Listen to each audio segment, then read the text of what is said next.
The Publishing for Profit podcast is brought to you by Ghostwriters & Co. Earn more money by publishing better content and learn how to increase your thought leadership so you can build your brand. Head over to ghostwritersandco.com for more information. That's ghostwritersandco.com. And now, your host, Joel Mark Harris.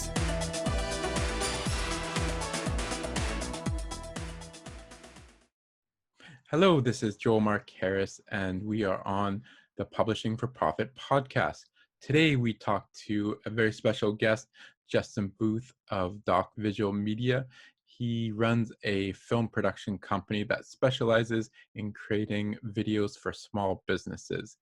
So today, we talk a lot about how small businesses can leverage film and videos to boost their marketing and boost their branding. Justin also has another side of the business where he creates these legacy videos for families that capture a family's histories. So that is also a really interesting conversation that we dive into. It was a great conversation, so hopefully you enjoy. Hello, Justin, and welcome to the Publishing for Profit podcast. How's it going today? Perfectly. Good. So Justin is owner of a production company, a film company called Doc Visual Media. So you've been doing film for a long, long time. Can you tell me, just because, I love film, I've, been doing film for a long time as well. So I'm excited to talk a little bit about kind of the ins and outs of filmmaking. But can you tell me where, your passion for filmmaking came from? Yeah, it was from my grandfather and my dad. My grandfather had an old Panasonic camcorder, and it had a handle and it sat on his shoulder, and then he had like a bag that hung off of his other shoulder, and inside that bag was a VHS tape, and the wire was running from the camera down to the bag and recording the video onto that tape. And so he would set up a tripod at the end of like the Christmas dinner table, and he'd record a 3-hour-long dinner of just a stationary shot of everyone sitting eating dinner. Or he'd pull it out at different family events and vacations. And Dad was the same way. He had a little camcorder that he bought and we all played with and used. So that was where I started playing with video and film and, making little movies with my cousins and friends. And then as I got older and like high school, we did the same thing. We made music videos on the weekends and then edited them in camera, because there was one camera, I don't remember what it was, but you could add titles in camera. And so we would make, we'd beg our teachers to let us make school assignments with video, and so I kind of always played around with it. And then was always just into movies and film and what it did, what it made you feel is really what it comes down to. It made you feel things, all sorts of things. And I always thought that was amazing, how powerful that was. Did your dad force you into watching all those reruns again of your family dinners? No, but I did eventually. And then when digital video technology came along, I actually digitized all those tapes and then edited them into like vacation videos with music and titles and all. And that was sort of one of the ways I cut my teeth on digital, was editing those old videos that had been sitting unwatched for years. And again, that was another like powerful experience, was pulling all those out and digitizing them and, editing them into a movie and then showing them to my family. And those were amazing experiences. But no, it was always, my dad was always like, he was always the director behind the camera. He would remind me not to pan, and when we were watching footage that I shot, he would tell, oh, you didn't have to zoom there. You zoomed too much. You don't have to zoom. Just Nice. Oh, he was, I guess, a mentor of sorts, but yeah. What sort of music videos did you make? Beastie Boys was the one I remember. Beastie Boys. Beastie Boys Sabotage, where a friend of ours had an old card that was similar to the one in the video that the Beastie Boys actually made, and we kind of copied the costumes and went and shot it all behind the mall in Chilliwack, and had people rolling over the hood, and yeah, it was great. We did that one. I remember we did a video book report on Macbeth. We had a cast of about 15 people in that. I remember. Oh wow. Shot it over a few days. And we recorded a lot of slam dunk contests too in the front driveway, and would go and watch those back at the end of the day. Nice. Yeah, I that's funny because I my brother had this band and I would do the same thing. I would record him performing and make these music videos. So that's Awesome. pretty cool. That's Um awesome. so fast forward, was film always something you wanted to pursue professionally? Not really. No, I always wanted to do something creative with my career. I thought that was going to take me down the path of marketing and advertising. I was going to work at an agency. That was sort of my dream job. Was to work in advertising and create ads, but then digital video came along and changed a lot. And so suddenly we looked at those old music videos that we made and realized, wow, if we had this stuff, we could have made it just like the Beastie Boys. We could have. So when we realized that, we being my friend, my original business partner, and I, he actually approached me with it and said, "Hey, look, this gear is coming out where we can make movies on our desktop at home, everything. What do you think?" I just was like, "Yeah, let's give it a shot." And we bought a Canon XL1, which is a standard definition mini DV camera, and the first iMac, and the first version of Final Cut Pro editing software. And we went to work and called ourselves a production company and started beating the bushes for companies that wanted to make anything. Because that was the one thing we realized right off the bat was like, yeah, well, like we could make film and movies and stuff, but the quicker way to realizing some financial return was to work with businesses, because suddenly businesses could make movies about themselves for way, way, way cheaper than ever before. And that to us was, well, that's really interesting. And that was before Facebook and YouTube even existed. It was DVD. It was like you were making videos and then you're putting them on DVDs, and then the customer was putting the DVD in a DVD player at their business and playing it on probably a tube TV, like not even a flat screen. But nonetheless, it was like, this is a real opportunity for, like, how cool would that be for a company to have a video in their trade show booth at a trade show? They'd be the only one. Or a TV in their shop showing, how their products were made. Like that at the time was super cool. And so, yeah, we started going out and pitching it to businesses and making little videos and not TV commercials, but, in-house private network commercials for them. What were some of your first customers? Or who were? Monk McQueen's restaurant, I think, was our very first one. I was working there as a valet parking cars. I had graduated university, started up this company with a friend of mine, and resisted going and getting a real job. And so I went and parked cars at night so that he and I could, work on our company during the day. But I ended up, convincing the owners of Monk McQueen's to allow us to make a TV commercial for them, which they ran on where did they, I don't even think they ran it on TV, but they ran it on like the hotel in room Mm. network. So that was the very first one that I remember. I'd have to reach back and remember what was next after that, but that one sticks out as the first paying gig we did. Mm-hmm. Cool. Um, yeah. You've told me about some really cool, like you were talking about legacy before with your own family, and I know you've talked about that for other families. Yeah. And I know you've done a lot of cool storytelling, a lot of cool projects. Can you tell me a little bit about some of the more interesting ones that you've done over the years?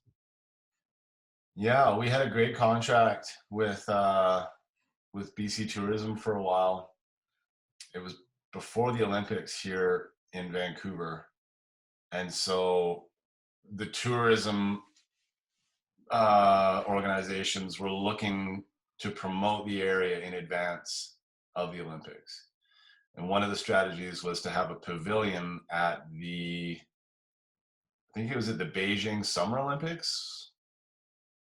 I think that was the one before ours. Okay, yeah. And so they wanted to take footage there, videos there, to play in the pavilion of pretty much as many communities in our province as they could. And so they sent myself and my business partners and a few other crews all over the province to play tourist in our backyard. And so we went northeast, southwest on river rafting trips, whale watching, fishing, skiing, helicopter rides, like everything you can imagine. We were Well, getting to go and do this stuff with a camera in hand. So that was a really fun one that lasted for a couple of years. And then afterwards, we had good relationships with the people at tourism, and in particular up in northern BC. And so we continued doing work with them, and those were always fun because yeah, we got to play tourist and then capture on video and make these really exciting videos afterwards. Um, that was a good one, really good one. Um, the legacy project you mentioned is really interesting because that's where like the filmmaking part really comes in for me, because Living Legacy is it's livinglegacydoc.com. It's family documentaries. So, you know, grandpa, grandma, mom, dad, you know, as they reach the outside of their experience here on Earth, uh, we want to record their lives on film. We want to hear their stories in their words. And so one of the things we work with families to do is record their stories, but then make a documentary film using video and photo that the family has in their own personal archives. You know, we build a 15-20 minute film about this person's life, and those are really cool because then yeah, you get into real filmmaking when you're telling the story of someone's life and interspersing photography and video footage to, you know, enhance what they're talking about. Like, you know, when you have them telling a story from their past and you actually have images of these places they're talking about, it's really powerful for the family to see. So those ones are, and notably I am working now on the film for Mel Zajac, and Mel Zajac is a philanthropist here in the Vancouver area who has the Zajac Ranch for Kids, operates that in Mission, and he's had an amazing life from you know, building, you know, apartment blocks in the west end of Vancouver to yeah, now running this camp for kids. So those are always fun to work on because I get to really play with the storytelling part of it. And then some other interesting projects I've worked on. Um, I every one of them, like they're all really, that's part of what I like about what I do is every video I do, I get to sort of peek behind the curtain in someone's business and see how it works and figure out a way to tell that story to someone in an interesting way. So there have been I think it's probably, I could probably more easily pick out the ones I didn't like because they're the one, there aren't many of them. mm, I've always, that's one of the things I've always liked about my job is it's always something different, yeah, always it's doing always something different. Yeah. And so for the Zajac project, um, you interviewed Jimmy Patterson, I believe. Yeah, So can you tell yeah, us about that? yeah. It was cool. So Jimmy and Mel they were acquaintances back in the day. They weren't like buddies, but they were both successful in business. They were both around the same age, and so they knew of each other. They were friendly, and friendly enough that when Jimmy was approached and asked to say some things on camera about Mel and what he remembers about Mel, he didn't hesitate. So yeah, I went just myself and camera and microphone, and I sat with Mr. Pattison in his office in the Shaw Tower on the waterfront of Vancouver there. And yeah, I mean, he gave me about 45 minutes of his time to sit and just shoot the breeze, really, about Mel Zajac and the things he remembers and the things he admires about him. And then towards the end of it, I had prearranged for Mel to come up and actually, say hello to Jimmy, and so he did that, and I captured that on film. But it was cool to see. But the really cool thing at the end of it was I turned the cameras off, and those two guys chit chatted a few more minutes, and then Jimmy actually walked Mel back down to his car. He took the elevator down with him, walked him out to the curb, walked him to his car, and said goodbye personally. I wasn't there to see that, but that was a pretty cool moment because yeah, Mr. Pattison's pretty revered around our parts for the success he's had in business, and I Yeah. found him to be really friendly, really down to earth. The first thing he said to me was, "Tell me something about yourself." So we sat and talked about me for 10 minutes, which kind of caught me off guard. What did So you yeah, tell him? I didn't really know. I wasn't expecting. I wasn't expecting it. So I was just like, well, I live in Chilliwack, and he's like, oh, Chilliwack. I lived in Chilliwack, so we talked about Chilliwack for a Oh, little bit. cool. He grew up Yeah. there for like a few years in his early life, and Mhm. yeah, I didn't. I asked him if he wanted to make a video about his life. He's like, For those who don't know, just to put some context into this, so Jimmy Patterson is billionaire, lives in Vancouver. I think he's like what, the fourth or fifth richest person in Canada. Owns a whole bunch of businesses. Very successful. Started as a used car salesman, um, and yeah, he just kind of grew his business from there. So I mean, that was pretty cool. Yeah, I don't know what I would tell him. It's yeah, yeah, seems kind of pale into comparison to whatever he's done. So, but exactly. That's yeah, what I thought. What am I going to tell you? Like, yeah, and this man's in his 90s too. You have to remember, yeah. Is he which is still going amazing. strong? Oh God, he's at work earlier in the morning than you and I are. Yeah. No, seriously, I think he said he gets to the office at 6 a.m. Wow, that's pretty amazing. Yeah, I mean, so yeah, he's still putting in full days and still putting together big business deals, and uh, yeah, I felt pretty lucky to have an hour to talk to him, and hopefully some luck rubbed off on me somewhere along the way. Yeah. So for somebody who is listening to this and thinks this legacy project is a good fit for them or wants to get started, can you walk us through the process, like and Yeah, what they can expect? yeah, yeah. So it really starts with discovery, right? You tell us a little bit about who this person is and what their life's been like, the things they've accomplished, the milestones of their life. So then we get a very broad picture of who this person is and what the story is going to be.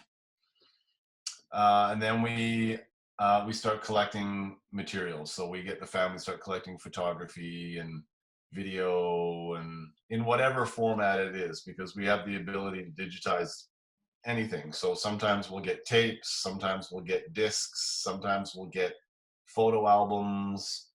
Um, no matter what it is, we convert it all to digital. We work with a professional company that does that and treats it all like gold, because we realize how important these things are. Um, and then And then we do a little bit of a deeper dive with the individual about their life and about the points that they want to talk about. And once we've got a pretty clear framework of the story we want to tell, we sit down and that's when we pull the cameras out. You know, after we're prepared, we sit down and we pull the cameras out and we do an interview with them, and we talk about, you know, the things we've pre-identified that are important to them, and we'll look at photographs together with them and have them recall stories of particular pictures and moments in their life. And then once that's captured, sometimes we'll also get some footage of the family together. We'll arrange some time together at a place that's important to the family, maybe, and get some B-roll footage of, you know, the individual that we're featuring and their family together. And then we edit it all together, and we edit it in the same style as you might see in like a Ken Burns documentary. Not that I'm comparing this to him at all, but that type of style. Lots of photographs, lots of evocative imagery from the past. And we really do want it to have a high-end look and feel, so that this person's life, so that it seems special. And it is. Everyone's story is special, and that's sort of why we take a little extra care in making these a high quality product, because yeah, the seniors in our lives, my personal feeling is that they don't always get the love and the attention and the adoration that they deserve. And I think everyone's aware of that phenomenon, whether it's happening in your own family or families you know.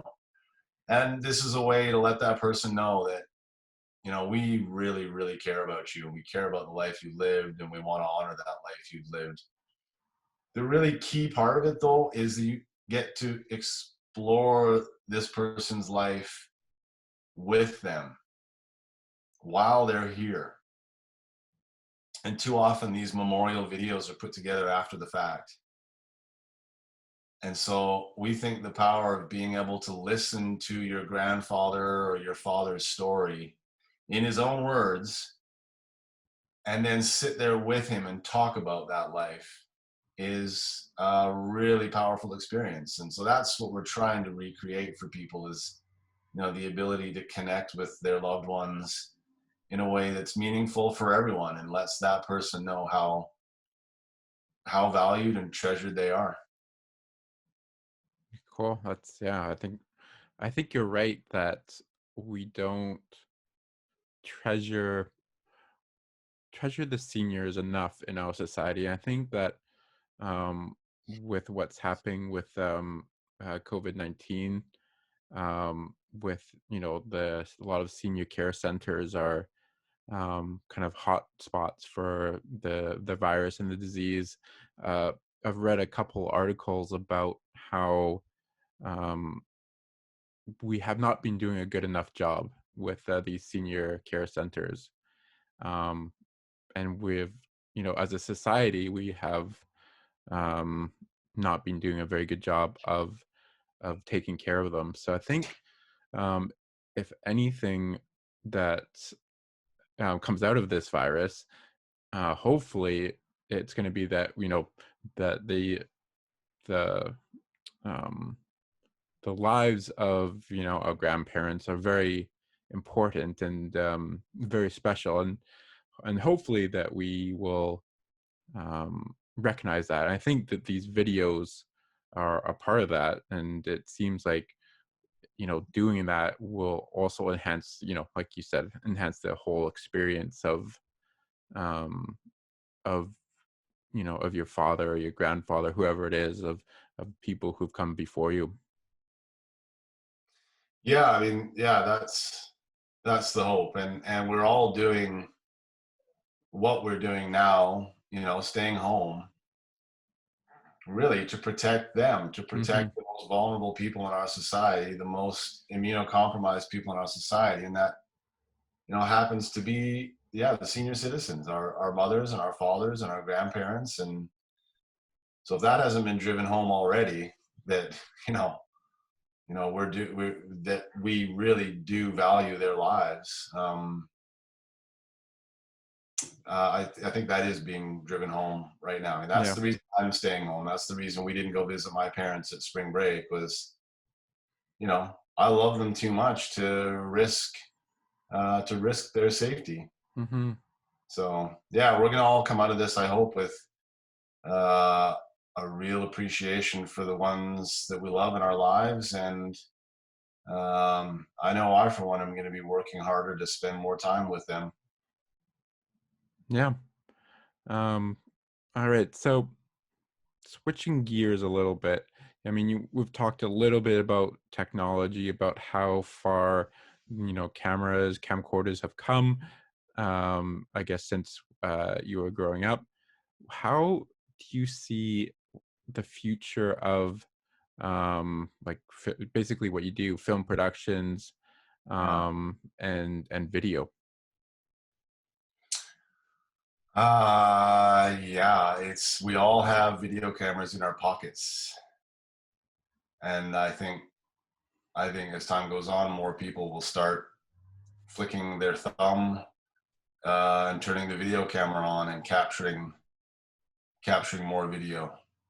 So I think the amount of video captured is only going to increase as people start using it more and more and more and more. I think people that use it often now and look back on the videos they record, whether it's just of their family or whatever it is, those memories are richer and fuller when you can see and hear the people in those pictures moving and talking. When you look at those images 10, 15, 20 years from now, those memories will flood back with more impact and more power and be more meaningful. For From businesses, sorry, go ahead. from a business point of view, Yeah. I think it's only the same thing. It's only going to increase. And because the ability to distribute is only increasing. Facebook, YouTube, Instagram, LinkedIn, TikTok, Snapchat, all of those are video platforms. Have you played around with TikTok at all? Are you baiting me into? Yes, I have, Joel. Have you? And I what have you found? I have found that word spreads quickly when you're in a TikTok video dressed up as a rapper pretending to rap with. So my daughter loves TikTok and we're allowing her to use it in a limited way. And she wrote me into making one the other day.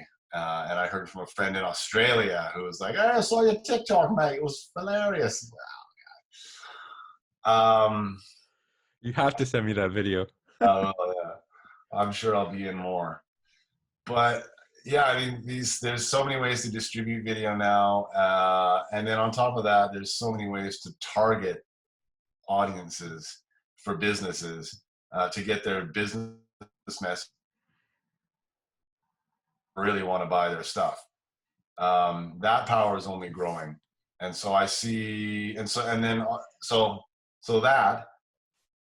the ability to reach people more accurately combined with the power of video, which again, it moves, it makes noise, it is like really video is just big flat, it's flashing movie lights with sound, and your eyes, your body can't resist it. You can't. You have to look. You just have to. So that's the power of videos. It gets attention, it draws people in.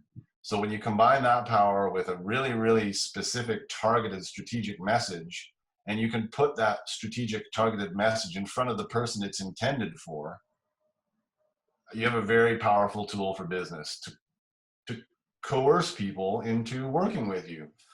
And not in any sort of like sneaky way, but in a way that really is appealing to their pain points, to their likes, their dislikes, the things they want solutions for. So I see that power only increasing as the power of distribution increases and as the sophistication in uh, in targeting, and both the ability to target and the people that are doing the targeting, as the sophistication of both of those increase. There's a huge opportunity for businesses still, because by and large the vast majority of businesses aren't using video at all. And so in some industries, like the trades is one that I think of often. Somebody who got a video program going to promote their business uh, in a unique, entertaining, educational way would kill it. Would kill it. Do you But yeah, do you see businesses doing more video by themselves, or do yes, they still need your help to produce the I think film? they should do it by themselves, Joel, because they have a camera in their pocket. So there's two things there. There's always going to be a need for highly produced, really slick, professional looking video imagery for your business, whether it's video photography, copywriting, right? All those things are better when you engage professionals to do it. And depending on what your message is, yeah, you will probably be better served to have a professional work on it for you. But the way these algorithms work on the platforms we're talking about, Facebook, YouTube, and so on, they reward you in part for creating more content than the next guy, right? So stands to reason that if you want to produce more video and you're a small business, you're probably not going to be able to afford to hire someone to do it all the time. Therefore, yeah, pull your video camera out of your pocket and figure out some ways to make content on your own. And when I say figure it out, I don't mean like I do that for my clients all the time. I help them conceptualize and execute videos that they make on their own. But yeah, I think it's an integral part of the mix for small businesses to market. You have your foundational evergreen content that is professionally produced, that represents your brand in a very high level, and then you have your sort of daily content that you're producing on your own that has its own place, right? People love behind the scenes content where they get to see, a little bit of your day as a whatever you are. That stuff is great. That stuff is marketing. Even if there's not an overt marketing message in it or a call to action, that's still, it's called content marketing, where you are just out there in front of people repetitively having your name come up in their head. And that is advertising as I see it. That's always been where traditional advertising's power laid, was in repetition. Because in newspaper and television and radio, there is no way to target. Not in any way that's meaningful or rivals anything that's available with the social media platforms. Yes, you can advertise on a particular radio station and you're going to hit, white males if you're listening,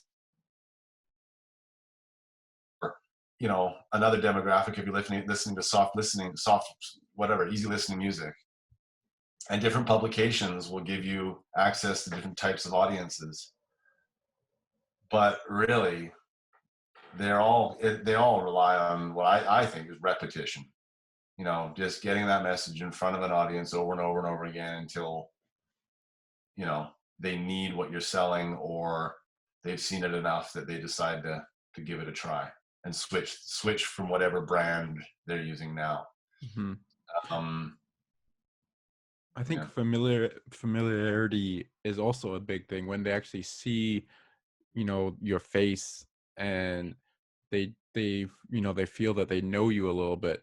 I think that also definitely helps, and there's also that old adage, I think, it takes 5 touch points or something, 5, 8 touch points before they'll actually make a purchase, right? So I think That's a very old marketing, I guess, philosophy that still holds true, obviously, today.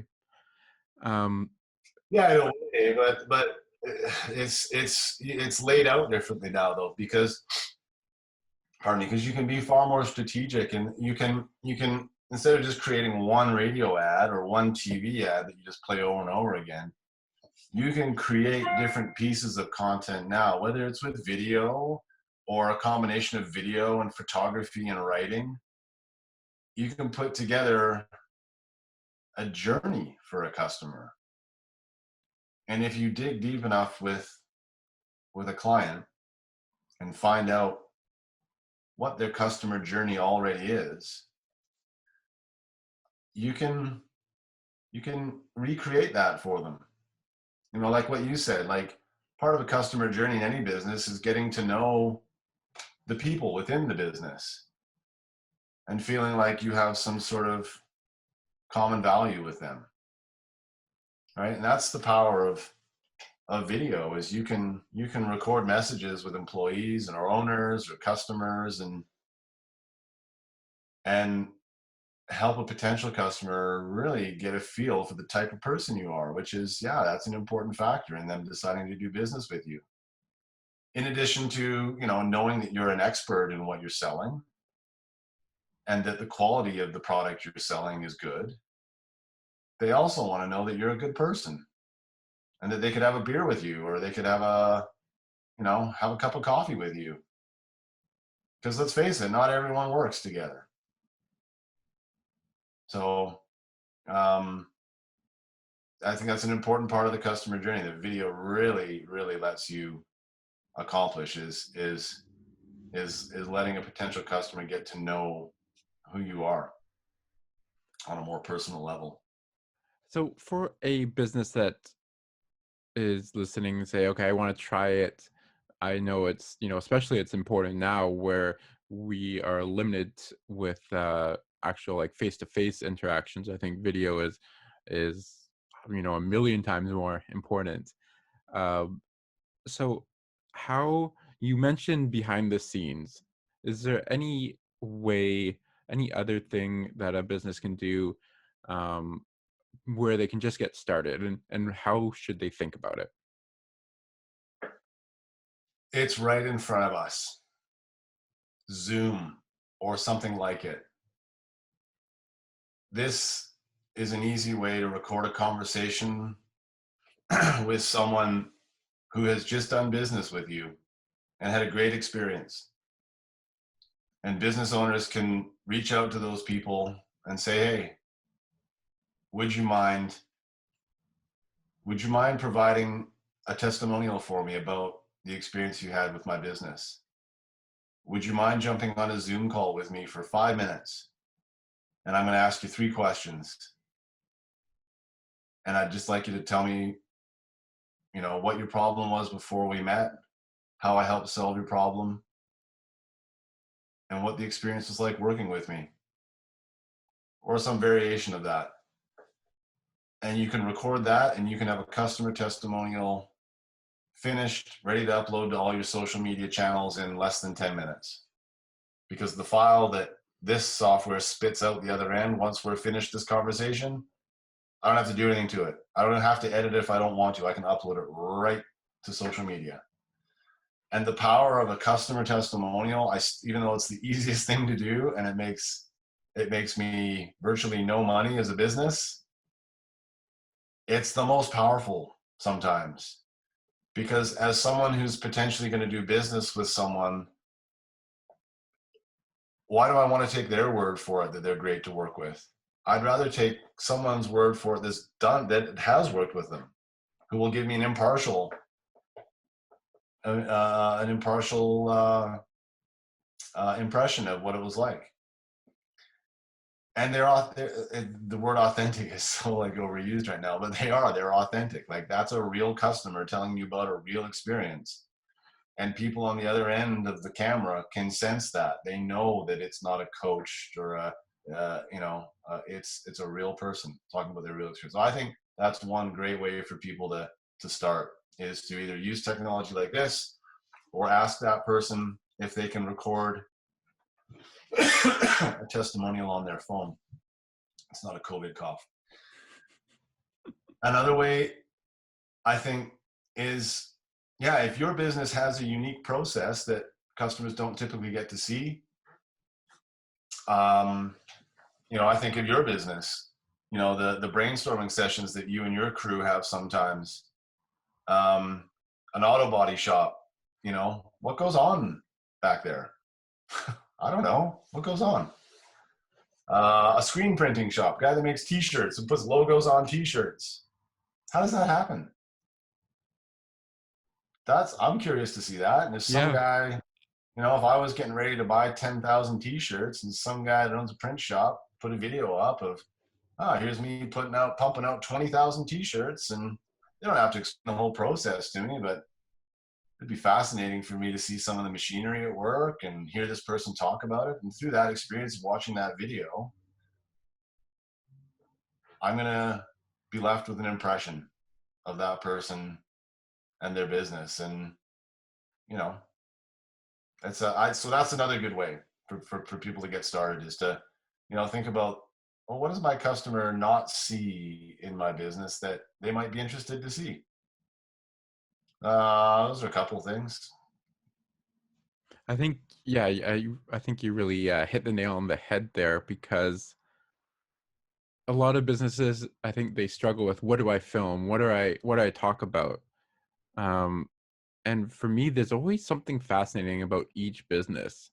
Even like a paint company, for example, you would think that it's just, people rolling paint on, but there's so much that goes into deciding what sort of paint to use, what the paint actually does. Does it, how does it protect the wall or whatever? And I think the people who are in those businesses, because they deal with it every single day, they don't see the value, or they don't see the interest. And I think that's where you can come in, and you say, hey, wait a sec, how does this actually work? Like, why do you do it this way? And then they can explain, right? Yeah, and what you're describing there to me is a paint shop that is taking their customer through a customer journey, right? It's the journey of letting that customer know what you have to offer and the expertise you can lend to make their job easier in making their decision on what to purchase. And so that's what you should be making as a small business. What's your customer journey? What types of conversations do you have over and over and over and over and over and over again with customers? What frequently asked questions do you have? Turn those into videos. And it doesn't have to be elaborate. It doesn't have to be sophisticated. It really doesn't. To get started, you can just turn your camera around on you, maybe stabilize it, because there's nothing worse than a shaky. Today, I'm going to answer frequently asked question number 4. And then you just say it. So yeah, those are really easy things to get started with too. FAQs, just answer them on camera. And what you're doing there is you're recreating a part of the customer journey for someone, and giving them that knowledge about you, that you're an expert, you know what you're talking about, you're a personable person that they think they can get along with. So yeah, anything to get started, really. Mm-hmm. So because of the technology, because, the new iPhone camera is just insane. It's so high quality. I know that you are shifting your business model a little bit. Can you talk a little bit about that if you feel comfortable? Yeah, comfortable. For years, I was just the video producer. I was contracted to make a video for a company. I shot the video, I edited the video, I handed it back to them. They liked it, and then they took it, and I don't know what they did with it, actually. And that was the part of my business that I realized was missing, was, going back to all these distribution channels and the effectiveness they can have in targeting customers and actually driving real business. That's where I'm pivoting, is not only creating the videos, but creating them very strategically now with that end customer in mind and their particular pain point in mind, and making sure that the video we create is speaking to that pain point and offering them a solution that they can visualize themselves in. And that's a key, is finding a way in these videos to allow the viewer to visualize themselves in the transformation that you're selling. If you can do that, you got them. It's hard to do. It takes a lot of talking and digging and testing. And you know, as someone who runs social media campaigns, it's all in the testing. That first few weeks, that first few days, you'll know whether you're on to the right message or not.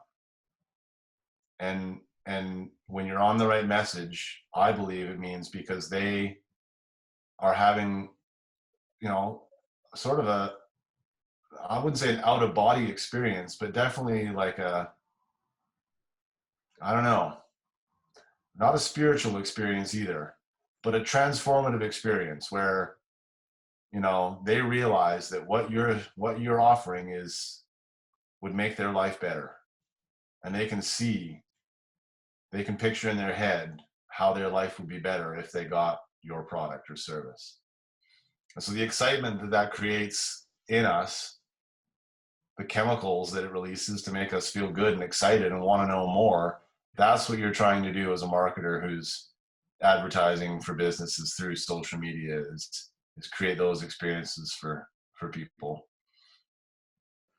Can you tell us a little bit about what so you said use a phone.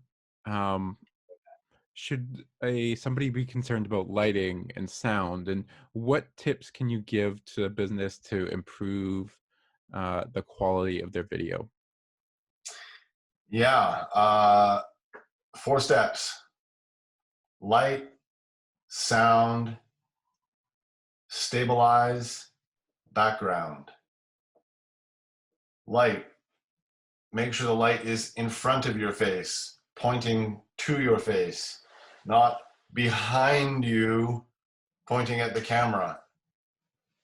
If the light's in front of you, the camera will show you in all your glory. If the light is behind you, you will look like a silhouette and no one will be able to see your face.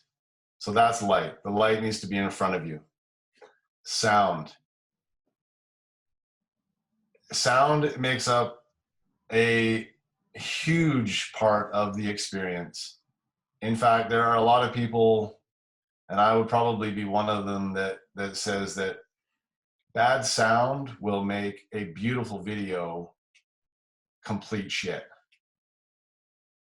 So sound is really important. And so if you're recording a video and your iPhone is 10 feet away from you, you're barely going to be heard. The viewer's going to strain to hear you. They're going to have an awful experience trying to hear what you're saying, and your message is ruined. And so sound is really important. So whether you get the camera closer to you or you spend $75 and buy a microphone that clips onto your lapel and plugs into your phone, those are freely, widely available on Amazon for anywhere from 50, 60, 70 bucks. That's a step that's really important, is to make sure that either the camera is close enough to you so you can be heard well, or you have a microphone that's ensuring you're heard well. Background. I have a questionable background here. It's kind of cluttered. It has a strange painting of my girlfriend's grandmother. Look, background's important though. Background communicates a lot about who you are as a business. And so if you're recording a video and you have dirty laundry or dirty dishes, or, you know, it's important. And so I always recommend to have a decluttered background. A plain white wall is fine. a great wall is a photographer or a videographer's best friend. If you take a look at photos you love, take a look at what's in the background. Often a wall, an interesting looking wall, will make for a really interesting presentation. So yeah, like a brick wall or just a plain white wall. The key is just to make sure there's no clutter and garbage behind you, really. And also that no one's going to like walk past you and interrupt you. So, make sure the background that you choose is in a quiet place that's not in a place you're going to get interrupted. Stabilization, and it's really important to get the camera on something to keep it still, so that your viewer isn't, bouncing around with you. So you can buy a tripod that will accept your cell phone with an adapter for, the tripod and the adapter for like $50. So, for $100, you can buy a tripod with a mount that will hold your phone and a microphone. And you are leaps and bounds ahead of most other people producing their own content. And you are more than halfway towards creating professional looking video And and then sound. what program do you use to edit? I use Final Cut Pro, Mhm. but beginners I often recommend, if they're on an iPhone or a Mac platform, iPad, iMac, I often recommend iMovie to start. It's dead simple. My 5-year-old daughter knows how to operate it, and she's just a normal kid. There's nothing. She's exceptional, but She's so going to be it's listening very to this. Be careful.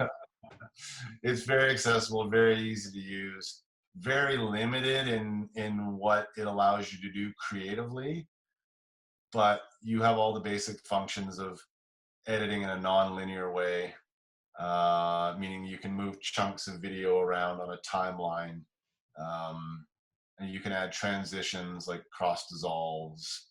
You can add titles. So iMovie is a great place to start. And I've kind of lost track of the other options in the marketplace, but there are a lot of apps and pieces of software that will step you up a little higher from that and give you more creative options. Um, yeah, but iMovie, as a sort of a very beginner's way of editing video, is very good. Cool.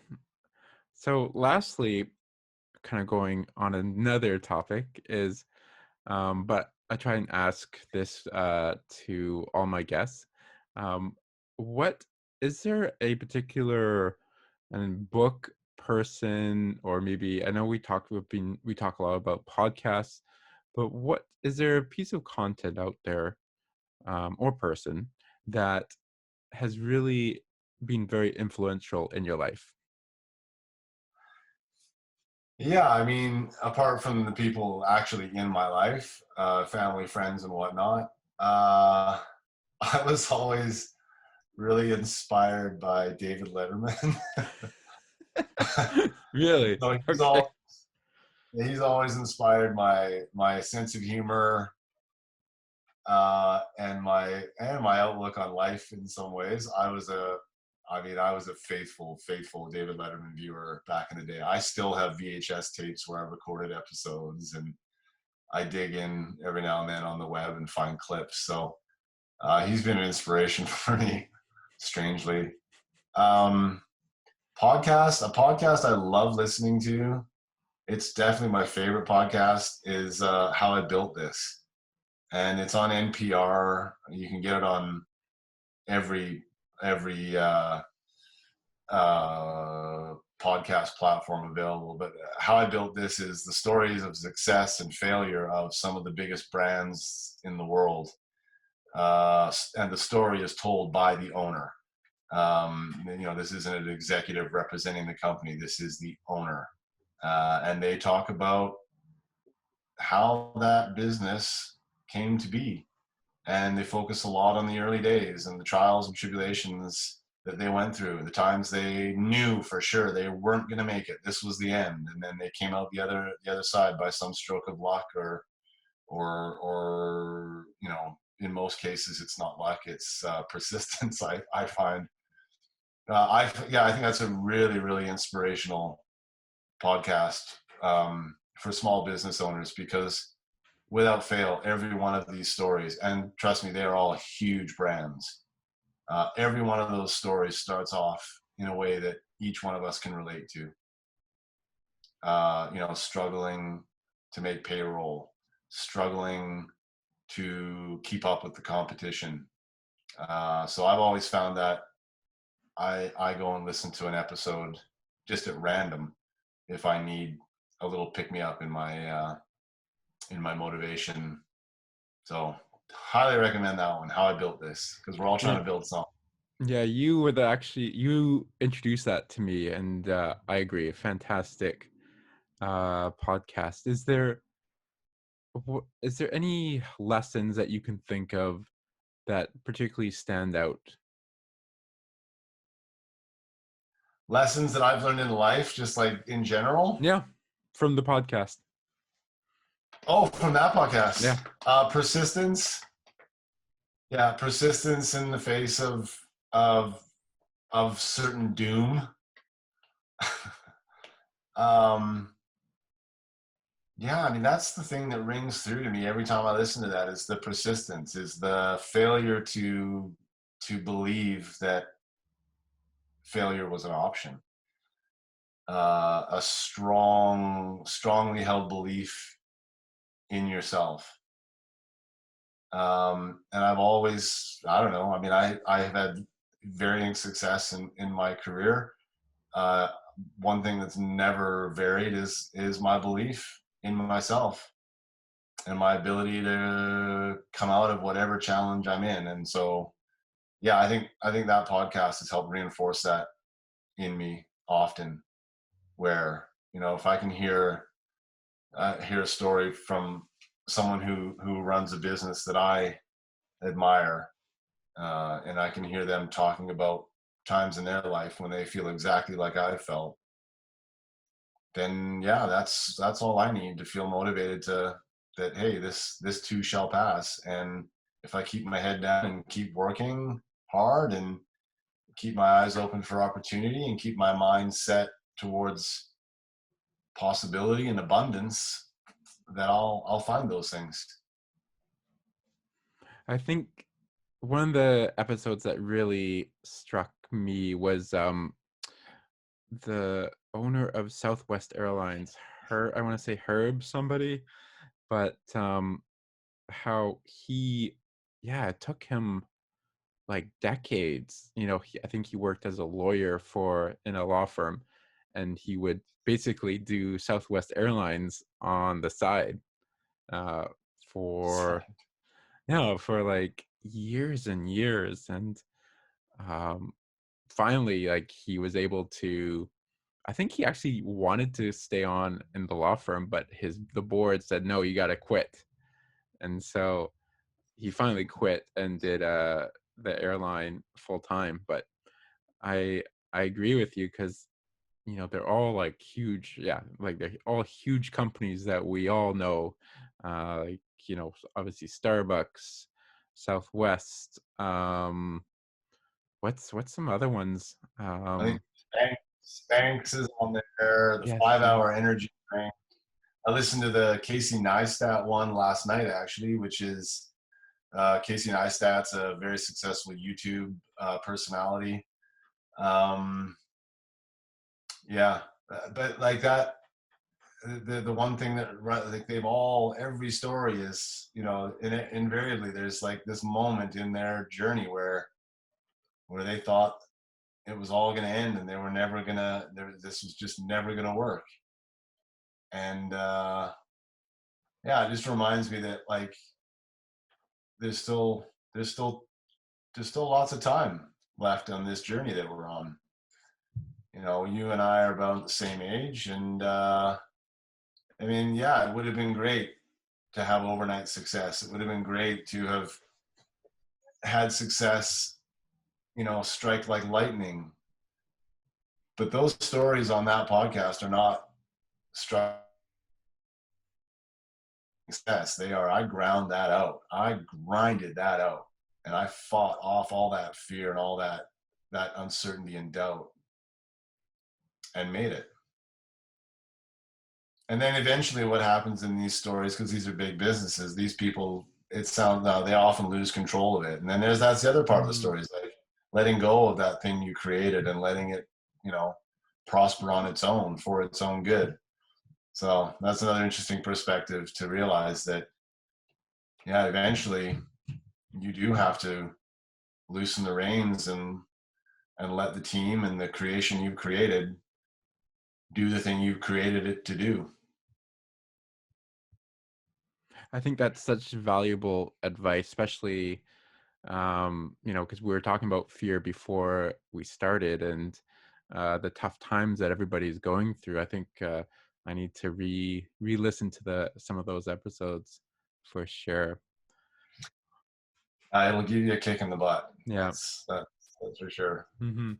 Well, thank you, Justin. I think we will cap it off there. I appreciate you taking your time to be on the show. For people who want to know more about you, to get in touch with you, where can they find you? Yeah, www.docvisualmedia.com, DOCK. Or if you're interested in the Living Legacy family documentary videos, www.livinglegacydoc.com. Yeah, love to be on the show again sometime, Joel. It's great talking with you. Always good talking with you. Thank you. Thank you. Appreciate it. Thank you for listening to Publishing for Profit. Please like and subscribe on iTunes, Spotify, or wherever you get your podcasts.